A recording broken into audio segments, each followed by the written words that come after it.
శాశ్వతశాల ఇది నా యేసు నివసించేశాల.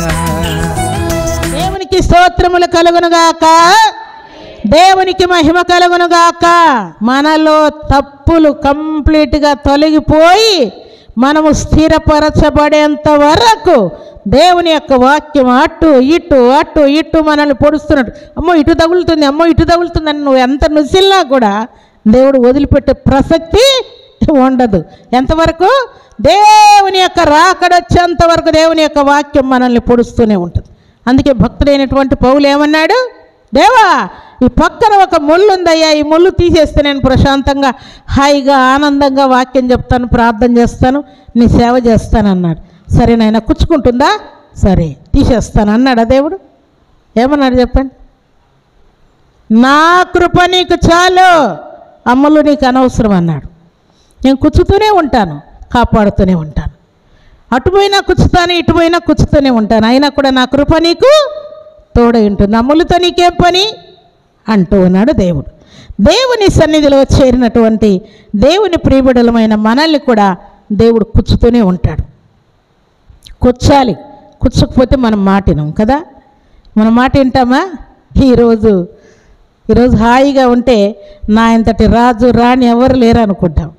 మరి రేపు ఏదైనా దేవుడు కూర్చేసరికి అమ్మో అమ్మో దేవా దేవా నా తప్పులు ఏమన్నట్టు క్షమించినైనా, ఇదేం బా తండ్రి, ఇట్ట కష్టం వస్తుంది అనుకోలేదు, ఈ రోగం వస్తుంది అనుకోలేదు, మంచు పడతాను అనుకోలేదు, శత్రువులు ఇట్లా వస్తారు అనుకోలేదు, ఇట్లా ఓడిపోతాను అనుకోలేదు, అప్పుల పాలవుతానని తెలియదు, ఈ వరదలు వస్తాయని తెలియదు, కరోనా వస్తుందని తెలియదయ్యా అనుకుంటాం. ఎందుకంటే కొంచెం దేవుడు కూర్చకుండా ఉంటే రెచ్చిపోతూ ఉంటాం.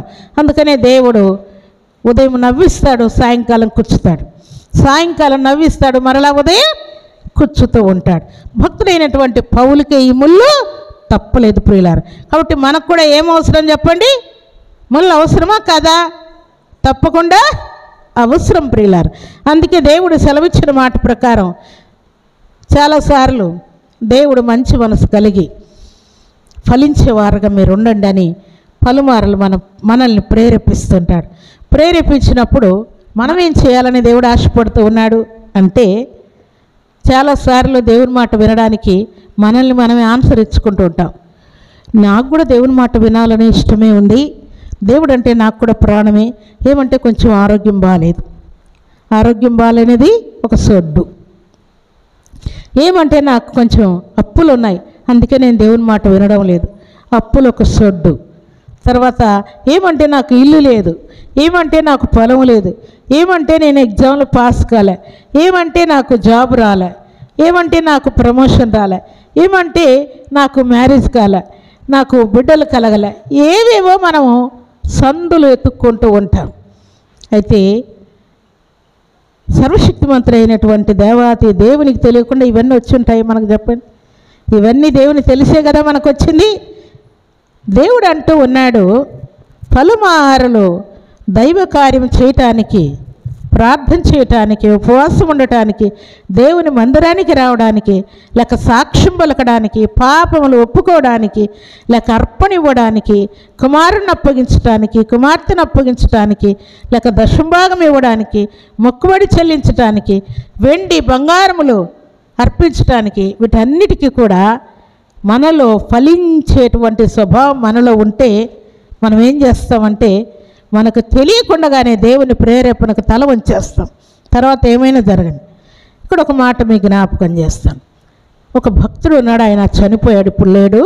ఆయన పేరు హ్యారీ గోమ్స్ అనేటువంటి భక్తుడు.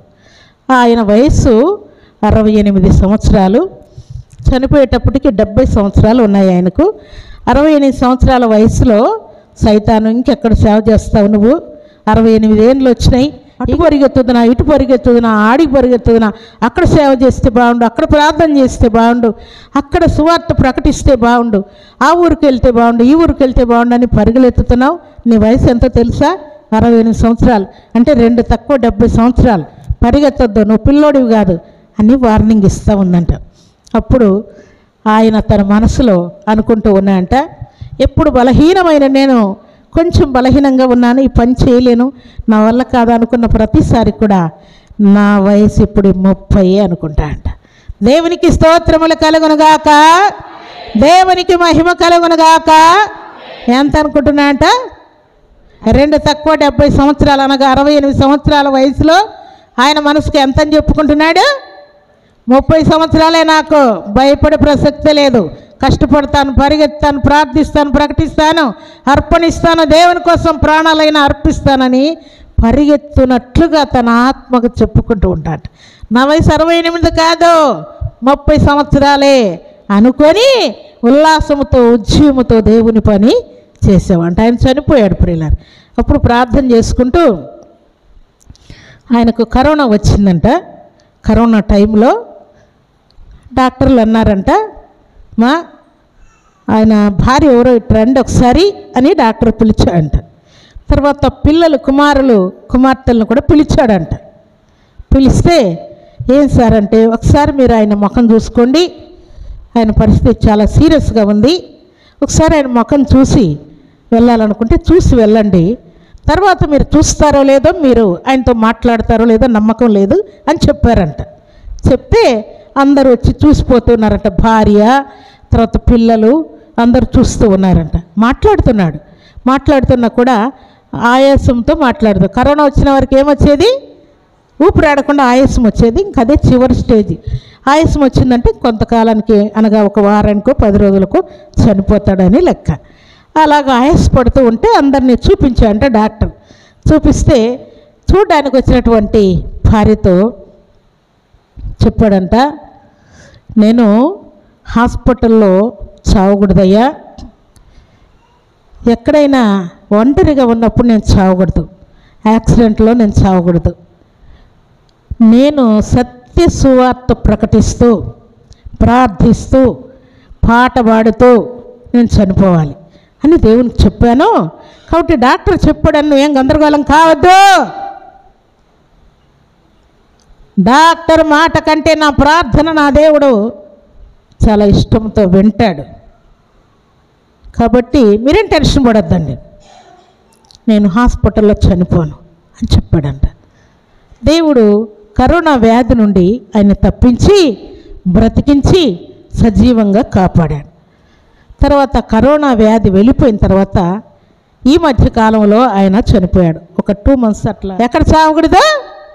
హాస్పిటల్లో నేను చావకూడదయ్యా, సువార్త ప్రకటిస్తూ ఉండగా నా ప్రజల ముందు, నన్ను ప్రేమించే నా ప్రజల ముందు నా ప్రాణం పోవాలి. నువ్వు తీసుకోవాలనుకుంటే తీసుకో, ఏ రోజైనా తీసుకోవాల్సిందే కదా, నువ్వు తీసుకోవాలంటే ఆ పని చేయమని దేవునికి ప్రార్థన చేసుకున్నాడు.